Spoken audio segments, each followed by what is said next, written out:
शेतकऱ्यांच्या बांधावर जाऊन 50,000 प्रोत्साहनपर जे नियमित परतफेड करतील त्यांना घोषणा केल्या, द्यायचं काम आमच्या सरकारने केलं. गद्दार आहेत, खोके घेतलेत, टिपिकल 30 वाक्य. आता तसं पाहिलं तर गद्दारी केली बोलत असताना शिंदेसाहेब के भाजपला, खरे गद्दार ते आहेत. खरी गद्दारी त्यांनी केली, पक्षाने त्यांच्या केली. कारण भारतीय जनता पार्टी आणि शिवसेनेला युतीला लोकांनी निवडून दिलं होतं. जे राज्यातल्या जनतेनं मतदान केलं होतं ते युतीला केलं होतं. हे सेनेचे उमेदवार असतील तर भाजपला मानणाऱ्या लोकांनी केलं होतं, भाजपचे असतील तर सेनेला मानणाऱ्या लोकांनी भाजपच्या उमेदवार. त्याच्यामुळे युतीचं मतदान होतं. ते तुम्ही सोडून गद्दारी करून तुम्ही काँग्रेसबरोबर हातमिळवणी केलीत. त्याच्यामुळे खरे गद्दार तुम्ही गद्दारी केलेली आहे. आणि उलट तुम्ही शिंदेसाहेबांनी भाजपला गद्दारांचं सरकार म्हणून त्या ठिकाणी बोलून लोकांना भुलवण्याचा प्रयत्न करताय. ते लोक बळी पडणार नाहीत असं माझं त्या ठिकाणी स्पष्ट मत आहे.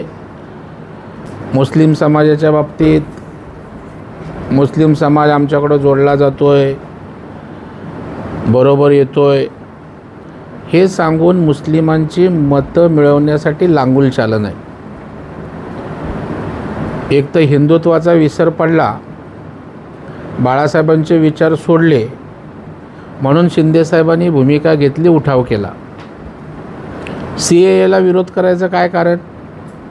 आपण कोणाचं नागरिकत्व काढून घेत नाही, तर जे हिंदू आहेत, शीख आहेत, बौद्ध आहेत, शरणार्थी आहेत, जैन आहेत, अशा लोकांना आपलं नागरिकत्व देण्याचा विषय आहे. त्याचंही राजकारण त्या ठिकाणी केलं जातं आहे. उलट त्यांचे पिताश्री आदरणीय बाळासाहेबांनी समान नागरिक कायद्याची जाहीरपणे त्या ठिकाणी वाच्यता केलेली आहे.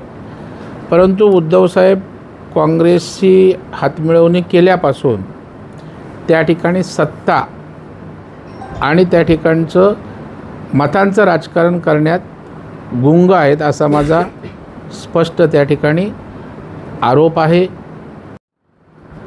एका दिवसात 4-4, 5-5 सभा घेऊन भावनिक वातावरण करून मोदी साहेबांना, देवेंद्रजींना शिव्या देऊन, टोमणे मारून, द्वेषाचं वक्तव्य करून भाजपला शिव्या घालून निवडणुका जिंकता येत नाहीत.